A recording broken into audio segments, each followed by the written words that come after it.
안녕하세요. 옛날에 부모님이 말씀해 주신 것 중에 결혼은 둘이 하는 것이 아니라 꼭 집안을 봐야 한다는 말씀을 종종 하신 적이 있습니다. 저는 그때마다 그냥 귀로 듣고 흘려버렸는데 지금 그 말을 흘려들은 제가 이렇게 더러운 꼴을 보고 이혼하게 되었네요. 저의 너무나도 억울하고 분노스러운 사연 이야기 보내봅니다. 저는 지방에 있는 대학교를 나와서 서울로 취직을 하여 살고 있던 여성입니다. 남편은 친구의 소개로 만난 번듯한 대기업에 다니던 남자였지요. 중소기업에 다니던 저에게 남편은 다른 세계의 사람처럼 느껴졌습니다.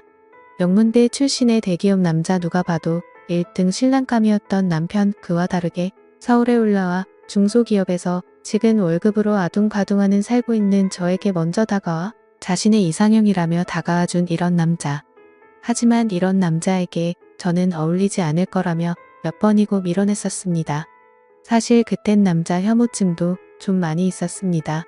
초면에 남편에 대한 평가는 나랑 다른 세계의 사람이기도 했고 그 이상도 이하도 아닌 호감을 못 느꼈거든요.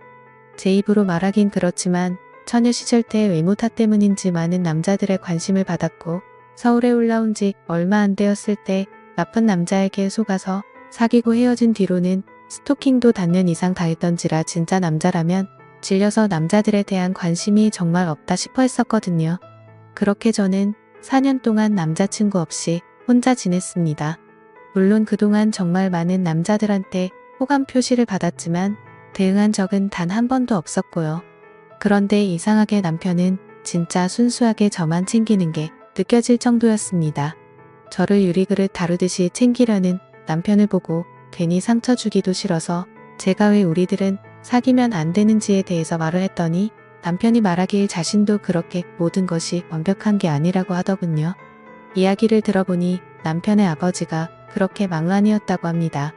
술만 먹으면 어머니와 자기를 두들겨 팼다던 아버지 어릴 때부터 아버지의 잦은 술심부름은 기본에 공부하는 도중에도 자기를 두들겨 팼으며 그걸 말리던 어머니도 두들겨 패고 교과서도 다 찢어발기고 급기야 고등학교 시절에는 아버지가 일도 안 하고 회사에서 잘린 뒤로 집에서 술만 먹고 가정폭력을 더욱 일삼았다고 합니다. 어쩔 수 없이 엄마는 집안을 먹여 살린다고 두들겨 맞은 몰골로도 밖에 나가서 일을 하였지만 너무 심하게 맞은 날은 병원에 입원하거나 얼굴에 티가 많이 나서 일도 그만두는 일도 많았다며 자기 집안에는 정말 돈이 하나도 없었답니다. 가끔 할아버지 내에서 조금씩 돈 좀 붙여주는 게 전부였다고 하더군요. 자기는 정말 이대로 그냥 인생이 끝나는가 싶었지만 남편이 고등학생이 되고도 아버지의 폭력이 멈추지를 않자 더 이상 못 참아서 아버지를 개패듯이 두들겨 팬 이후로는 2번 다시 아버지가 주먹은 휘두르지 않았다고 하더군요.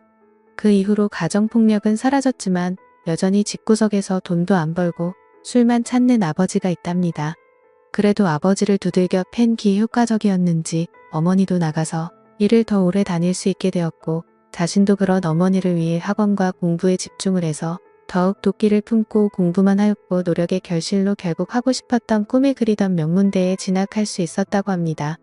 너무 행복했지만 그 행복도 잠시였고 또 다른 시련의 시작이 왔었다고 명문대에 들어가긴 했지만 사립이다 보니 엄청난 학비를 감당하기 위해서는 장학금을 꼭 받았어야 했기에 더욱 이 악물고 도끼 품으면서 공부를 이어나갔고 아르바이트까지 병행하며 졸업했던 남편 그런 남편 이야기를 들으니 한순간에 사람이 달라 보이고 존경스럽더군요. 그때부터 저도 역경을 딛고 혼자 일어선 남편에게 호감을 느끼기 시작했고 저는 이런 남자라면 저를 지켜줄 수 있지 않을까라는 마음에 진지하게 만나기 시작했습니다. 연애하는 동안 남편은 정말 제가 생각했던 완벽한 남자 그 자체였습니다. 제가 가끔 화도 내면 다 받아주고 모자란 저를 이끌어주던 남자 그런 남자에게 빠져 결혼이 하고 싶어졌고 급기야 집에 소개를 하게 되었습니다. 하지만 남편의 이야기를 다 들으신 부모님께서는 그렇게 썩 밝은 표정은 아니셨습니다. 피는 못 속인다는 말과 가정환경의 중요성에 대해서 말씀을 하시더군요. 그래서 저는 부모님께 따지듯이 말했습니다. 그럼 가정환경이 나쁜 사람은 평생 나쁜 사람으로만 살아야 되냐고 기회도 그럼 영원히 없는 거냐고 따졌죠. 부모님이 꼭 그런 건 아니지만 이형 딸 가진 부모 입장에선 딸이 더 좋은 남자 만나길 원하는 건 어떤 부모라도 같은 심정일 거라고 오로지 널 위해서 하는 말이라고. 너가 그런 모든 걸 다 감싸 안을 수 있다고 한다면 결혼을 허락하겠다고 하시더군요. 그리고 시부모님을 뵈러 갔을 때 그 중요한 날에도 시아버지는 술에 취해 있더군요. 얼마나 술을 드셨는지 덥석 제 손을 잡고는 자기 아들 어디가 그렇게 좋았냐며 끌어안기까지 하더니 머리를 쓰다듬는 걸 남편이 다급히 말리면서 해프닝이 끝났습니다. 그땐 정말 얼마나 놀랐었는지 남편이 정말 미안하다고 결혼하면 그래도 우린 따로 나가서 살 거니까 괜찮을 거라고 하더군요. 그렇게 우여곡절을 끝에 결혼을 하게 되었고 평범하게 신혼부부의 생활을 이어갈 무렵 시어머니가 갑자기 심장마비로 쓰러지셨습니다.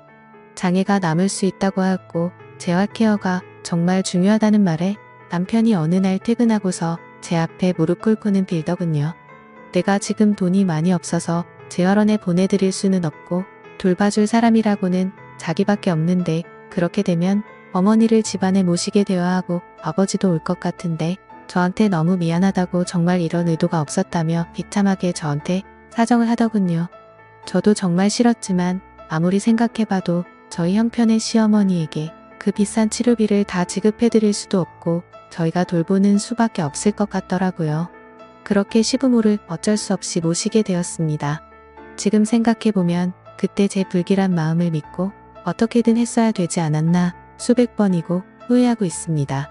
그렇게 시아버지와 시어머니가 오시고 나서는 저는 일도 그만두고 시어머니 병수발을 하였고 시아버지는 방 안에서 술을 드시고 횡설수설 하시더군요. 가끔씩 절 보는 눈빛이 너무나도 소름 끼쳐서 무서웠습니다.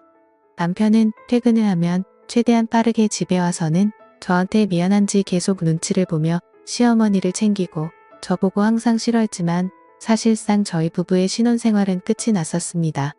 그리고 부부로서 사랑도 나눌 수가 없었고요.